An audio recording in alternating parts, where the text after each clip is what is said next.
नमस्कार, एवन उत्तराखंड में आपका स्वागत है। मैं हूं सौरभ शर्मा। आइए नजर डालते हैं इस वक्त की सुर्खियों पर। उत्तराखंड में सीएम धामी की अध्यक्षता में कैबिनेट की बैठक। भर्ती परीक्षाओं को लेकर हो सकता है बड़ा फैसला। समूह ग की भर्ती परीक्षाओं का प्रस्ताव होगा पास।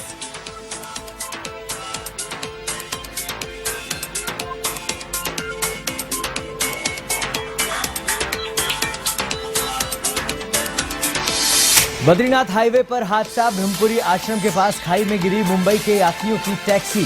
4 की मौत, 2 लोगों को घायल।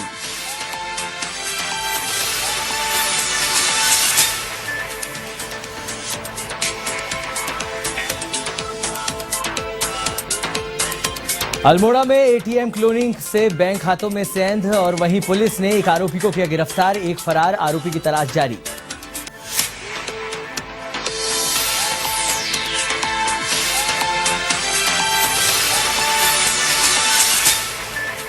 जसपुर के ग्राम हरियावाला में बड़ी कार्रवाई। सिंगल यूज प्लास्टिक पॉलिथीन बनाने वाली फैक्ट्री को किया सीज। करीब 3 क्विंटल कच्चा प्लास्टिक दाना भी बरामद।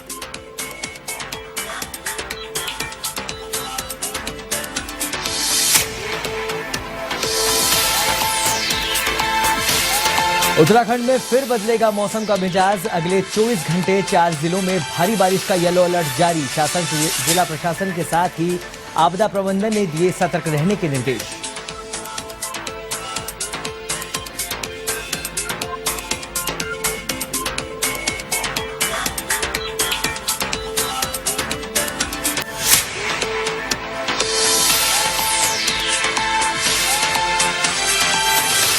और अब खबरें विस्तार से। सीएम पुष्कर सिंह धामी ऋषिकेश दौरे पर रहे, जहां उन्होंने परमार्थ निकेतन के हिमालय दिवस पर आयोजित कार्यक्रम में शिरकत की और हिमालय संरक्षण के लिए कमेटी गठित करने की घोषणा की। वहीं कमेटी सर्वे करने के बाद जो भी रिपोर्ट बनाकर सरकार को सौंपी जाएगी, उसके आधार पर हिमालय संरक्षण के साथ पर्यावरण संरक्षण, नदियों और जल स्रोतों के पुनर्जीवन के लिए सरकार विशेष रूप से काम करेगी। मुख्यमंत्री ने कहा कि जल्द ही हिमालय से लगते हुए राज्यों के मुख्यमंत्रियों को हिमालय संरक्षण की दिशा में बेहतर कदम उठाने के लिए आमंत्रित किया जाएगा। के अंदर राम कथा और रामायण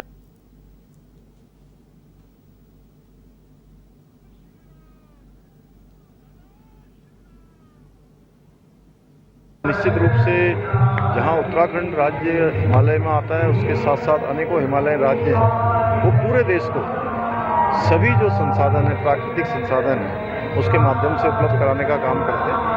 इसलिए हमने तय किया है कि हम इसके लिए कमेटी बनाएंगे, एक मॉनिटरिंग कमेटी जो हिमालय संरक्षण के क्षेत्र में, पौधारोपण के क्षेत्र में, नदियों के पुनर्जीवन में, पानी के जो स्रोत सूख रहे हैं उन स्रोतों के पुनर्जीवन के बारे में लगातार मॉनिटरिंग करेंगे, लगातार उस पर काम करेंगे। और अगले वर्षों में हम कोशिश करेंगे कि सभी हिमालयन राज्यों का हम कोई सम्मेलन उत्तराखंड राज्य के अंदर करें, जिससे कि हिमालयन राज्यों के बारे में और चर्चा हो पाए। उत्तराखंड कैबिनेट की बैठक में सरकार पेपर लीक विवाद के बीच सरकार समूह ग की परीक्षा और भर्ती परीक्षा को लेकर अहम फैसला ले सकती है। शाम 4:30 बजे सचिवालय में मुख्यमंत्री पुष्कर सिंह धामी की अध्यक्षता में कैबिनेट की बैठक होगी। इसमें समूह ग की भर्ती परीक्षाओं का प्रस्ताव आ सकता है। मुख्यमंत्री धामी पहले ही इसके बारे में बता चुके हैं कि सरकार अधीनस्थ सेवा चयन आयोग की अटकी हुई करीब 8 भर्ती परीक्षाओं को उत्तराखंड लोक सेवा आयोग व अन्य भर्ती संस्थाओं से करा सकती है। इसके अलावा भू कानून पर समिति की सिफारिशों को कैबिनेट के समक्ष रखा जा सकता है और निर्यात को बढ़ावा देने के लिए लॉजिस्टिक पॉलिसी और उत्पादों के जीआई टैग के लिए बोर्ड के गठन का प्रस्ताव भी कैबिनेट बैठक में रखने की संभावना है। मेरा सुझाव है कि जैसे सॉइल टेस्टिंग लैब हमारे क्षेत्र में बहुत ज़्यादा जरूरी है, उसी तरीके से पेस्टिसाइड की टेस्टिंग।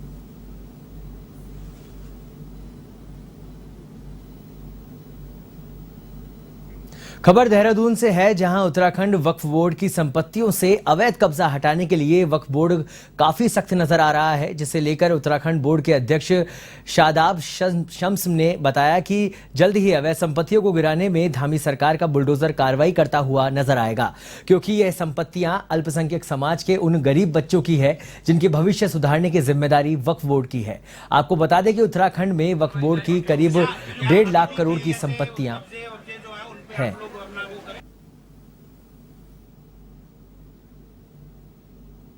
1.5 लाख करोड़ की संपत्ति उत्तराखंड में वक्फ बोर्ड की हैं और वो गरीब बच्चों का अधिकार है। उसमें बहुत ईमानदारी के साथ हम काम करेंगे और बहुत ताकत के साथ जितना अवैध अतिक्रमण वक्फ बोर्ड की संपत्तियों पे हुआ है उसे हटाने का काम करेंगे और अब धामी का बुलडोजर आपको उत्तराखंड में भी नजर आने वाला है।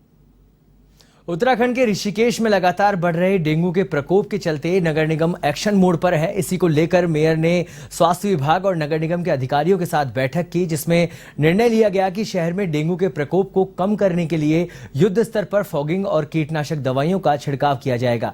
यह व्यवस्था नगर निगम की ही नहीं बल्कि मुनिकीरेती नगर पालिका क्षेत्र में भी बने। इसके लिए बैठक में मुनिकीरेती के अधिकारियों को भी बुलाया गया। अधिकारियों ने मेयर को आश्वासन दिया कि डेंगू के प्रकोप को रोकने के लिए हर संभव प्रयास किए जाएंगे।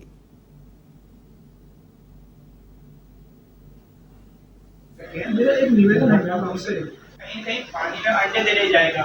एक बार में लगभग 200 अंडे देता है, पूरे जीवन काल में 5 बार अंडे देते, 1000 बच सकते हैं।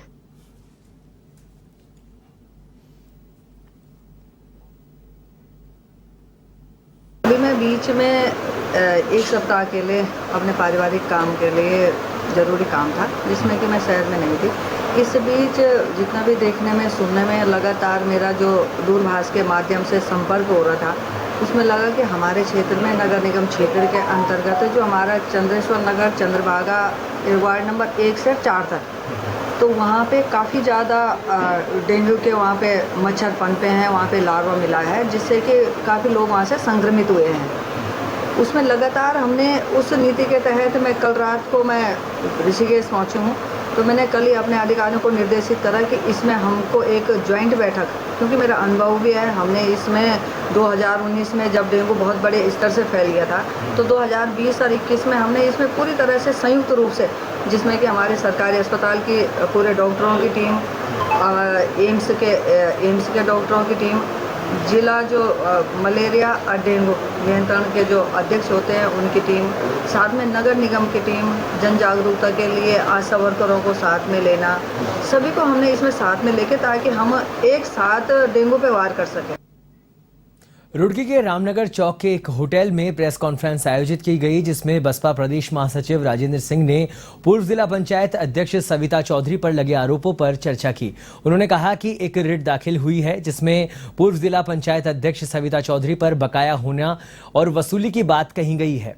उन्होंने कहा कि सरकार में 3 बार सविता चौधरी को बर्खास्त किया गया है। अगर सविता पर कोई बकाया होता तो सरकार अब तक वसूल कर चुकी होती। वहीं राजेंद्र सिंह ने कहा कि यदि सरिता चौधरी के कार्यकाल के 100 रुपए भी बकाया हो तो वह चुनाव नहीं लड़ेंगे। उन्होंने दावा किया कि बसपा जिला पंचायत में सभी सीटें जीतकर अपना बोर्ड बनाएंगे।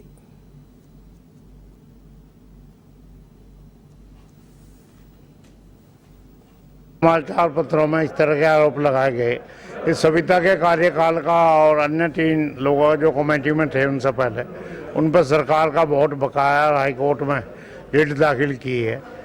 एक तो इसके संबंध में मुझे कह रहा है मीडिया को भी इस तरह की बात बिना सबूत के नहीं छापनी चाहिए। दूसरी बात ये मैं कह रहा हूँ, ये राजनीतिक द्वेष की खाज है, ना किसी का बकाया है, ना कोई नोटिस आज तक सरकार से इन लोगों को मिला है।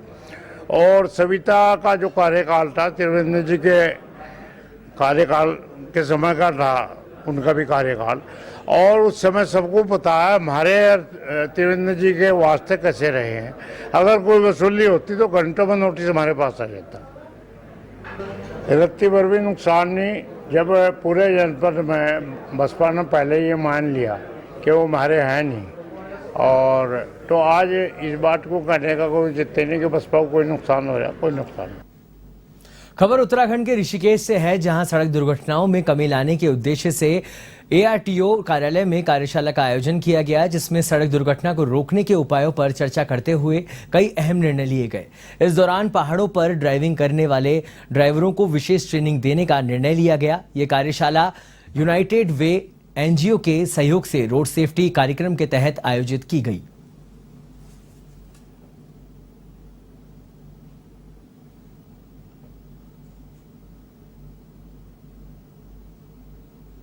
रोड सेफ्टी एक महत्वपूर्ण विषय है जिसके कई प्रमुख घटक हैं। सर्वप्रथम तो हमारा उद्देश्य यह है कि जीवन बचाया जाए, जीवन अनमोल है।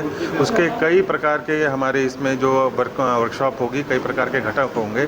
सुरक्षित ड्राइविंग, एक्सीडेंट के केस में आपकी प्रतिक्रियाएं क्या होनी चाहिए, नाइट ड्राइविंग, पहाड़ों में ड्राइविंग, कोहरे में आप कैसे चलाएंगे, आप व्हीकल का मेंटेनेंस कैसे करेंगे, ओवर स्पीड आपका कितना आपके लिए खतरनाक हो सकता है। कि जैसा मैंने पहले भी कहा, ये समग्र जानकारी है। इसमें जैसा हम जानते हैं कि ऋषिकेश चारधाम यात्रा का मुख्य केंद्र है, जहां से सारे के सारे धामों के लिए यात्री प्रस्थान करते हैं। और पहाड़ों पर जो चालक जाएगा उसको अतिरिक्त जो सावधानियां पहाड़ की ड्राइविंग के हिसाब से बरतनी है, उनकी जानकारी विशेष रूप से दी जाएगी।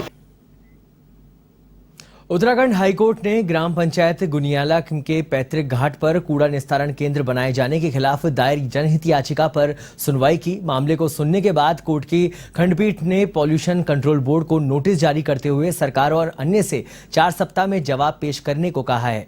मामले की सुनवाई के लिए कोर्ट ने 14 दिसंबर की तिथि तय की है। आपको बता दें कि प्रबल सिंह रावत ने जनहित याचिका दायर कर रखी कहा था कि नगर पंचायत पोखरी की ओर से उनके ग्राम सभा के पैतृक घाट पर कूड़ा निस्तारण केंद्र बनाया जा रहा है। इसका ग्रामवासी विरोध कर रहे हैं। ऐसे में इस पर रोक लगाई जाए।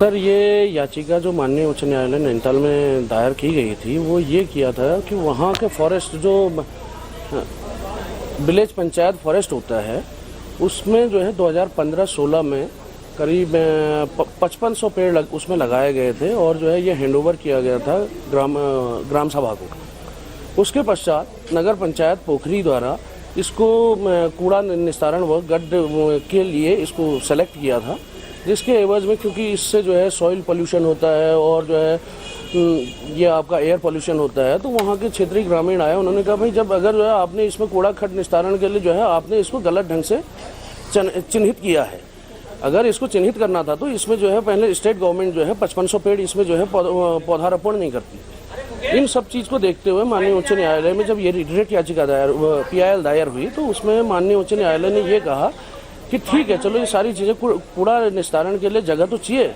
लेकिन इसमें पोल्यूशन कंट्रोल बोर्ड से परमिशन ली नहीं ली।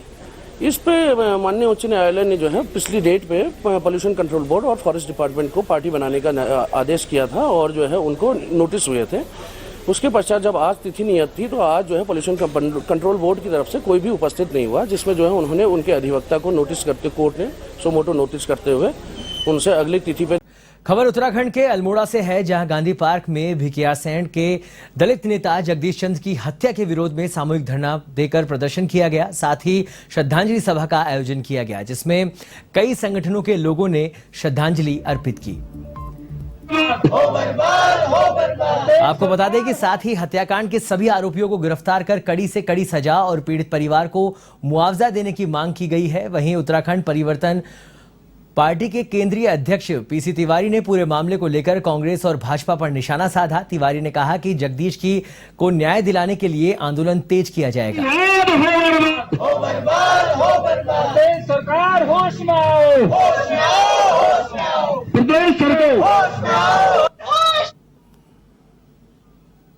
आज जनता जब सड़कों पर है तो वो इसलिए है कि सरकार पर अब भरोसा नहीं रहा है।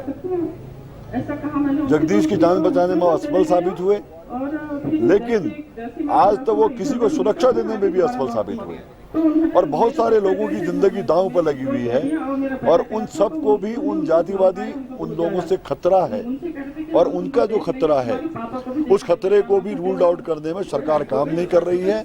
इसलिए अब आंदोलन शुरू हो चुका है, पनुआ देखुन से शुरू हुआ है और तमाम क्षेत्रों में जो संवेदनशील लोग हैं उत्तराखंड में, उत्तराखंड के बाहर वो इस लड़ाई में कूद रहे हैं। 11 तारीख को भिकियासैंण चलो का आह्वान है ताकि उन लोगों के जो दबंगई में उतरे हैं। खबर उत्तराखंड के ऋषिकेश से है, जहां NH 58 बद्रीनाथ रोड स्थित निरगड्डू के पास एक कार अनियंत्रित होकर गहरी खाई में गिर गई। वहीं हादसे में कार सवार 6 लोगों में से 4 की मौके पर ही मौत हो गई, जबकि गंभीर रूप से 2 लोग घायल हैं, जिनका उपचार चल रहा है। ऋषिकेश के राजकीय अस्पताल में उन्हें भर्ती करवाया गया है। तो वहीं सूचना पर SSI रमेश कुमार सैनी मैं जाप्ता मौके पर पहुंचे और पूरे मामले की जाँच शुरू कर दी।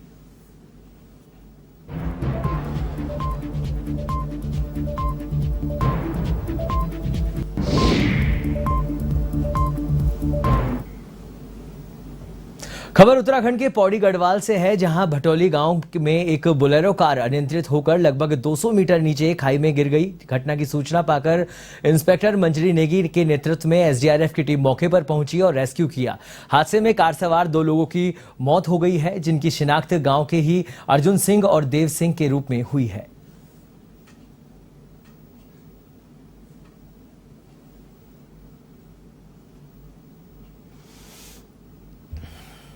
आज सुबह हमें लगभग 8 बजे सूचना मिली थाना कोतवाली से कि श्रीनगर से बुघानी रोड पर गांव भटोली नामक स्थान पर एक वाहन दुर्घटनाग्रस्त हो गया है।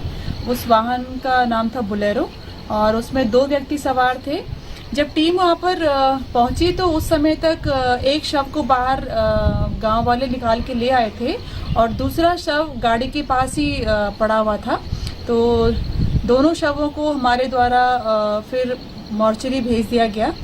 इनमें से एक अर्जुन सिंह नाम का था, लगभग 35 वर्ष का, जो भटोली गांव का था, और दूसरे का नाम था देव सिंह, जिसकी उम्र लगभग 40 साल की थी। वो भी भटोली गांव का ही था।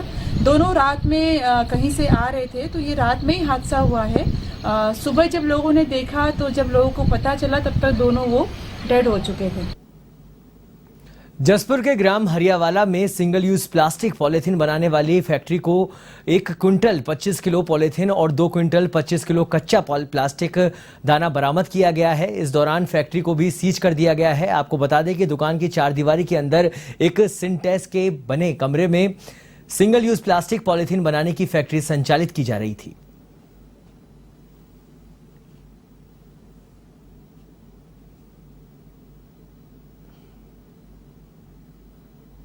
तो हम पूरा सील कर रहे हैं।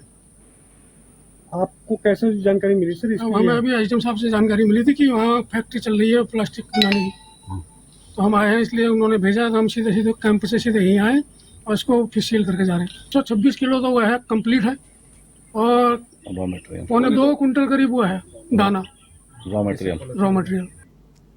उत्तराखंड के कालाढूंगी और कोटाबाग क्षेत्र में पिछले कई महीनों से हाथियों के एक झुंड ने डेरा जमाया हुआ है। हाथियों के इस झुंड ने किसानों की फसल चौपट कर दी। साथ ही घनी आबादी में लोग दहशत के माहौल में हैं। आपको बता दें कि कुछ महीनों पहले इन हाथियों के झुंड ने धापला गांव के कई घरों में तोड़फोड़ भी कर दी। साथ ही नया गांव में मशहूर पर्यटक स्थल कॉर्बेट वाटरफॉल और सागर रेस्टोरेंट में भी तोड़फोड़ कर दी थी। ऐसे में लोगों में भय का माहौल बना हुआ है।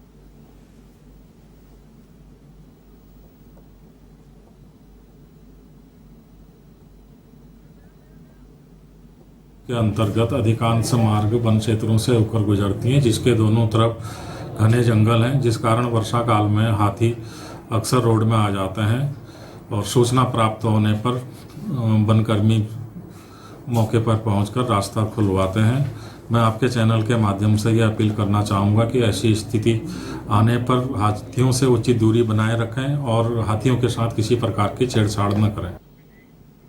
उत्तराखंड के अल्मोड़ा में एटीएम क्लोनिंग के जरिए बैंक खातों से सेंध लगाकर लाखों रुपए निकालने वाले शातिर इनामी बदमाश को पुलिस ने गिरफ्तार किया है। वहीं आरोपी का एक साथी अभी भी फरार बताया जा रहा है। पुलिस के मुताबिक इनामी बदमाश नवनीत शुक्ला गोंड जिले से है, जिसकी सूचना पर वरिष्ठ पुलिस अधीक्षक ने एक टीम को गोंडा भेजा, जहां से नवनीत को गिरफ्तार किया गया। फिलहाल मामले की जांच जारी है। नवनीत शुक्ला है जो गोंडा का रहने वाला है और इसके ऊपर अल्मोड़ा में 2 420 के और आईटी एक्ट के मुकदमे दर्ज थे और इसके ऊपर गैंगस्टर एक्ट का भी मुकदमा अल्मोड़ा में दर्ज किया गया था। और इसके अलावा 2015 में इसके खिलाफ गोंडा जिले में ही मुकदमे दर्ज हैं 420 और आईटी एक्ट के। तो ये हमारे यहाँ ये फरार चल रहा था, तो इस पर 20,000 का इनाम था। तो हमारी एसओजी की टीम और जो हमारे लोकल थाना की टीम है, इन लोगों ने इसको कल गिरफ्तार किया, गोंडा से गिरफ्तार किया हुआ है। और चूँकि ये लगातार गिरफ्तार कर रहा था और पुलिस की आंखों में धूल झोंककर फरार था, इसलिए एक काफ़ी अच्छा काम किया हमारी एसओजी की और हमारी लोकल थाने की पुलिस ने। खबर उत्तराखंड के हल्द्वानी क्षेत्र से है, जहां लालकुआ क्षेत्र में 5 बच्चे करंट की चपेट में आने से गंभीर रूप से झुलस गए। जानकारी के मुताबिक एक सगाई कार्यक्रम के चलते बच्चे घर की छत पर टेंट लगा रहे थे, जहां टेंट की लोहे की रॉड हाई टेंशन लाइन से टकरा गई, जिसके चलते 5 बच्चे गंभीर रूप से झुलस गए, जिन्हें परिजनों ने आनन फानन में अस्पताल में भर्ती करवाया, जहां पर इलाज जारी है। तो वहीं सूचना पर पहुंची पुलिस घटना की जांच में जुट गई है।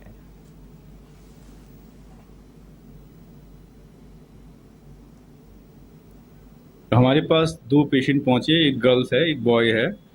गर्ल्स की स्थिति तो ठीक है और बॉयज़ का भी अभी हमने जांच कराया तो उसमें थोड़ा सा पीछे बैक साइड में थोड़ा सा बंद दिख रहा है।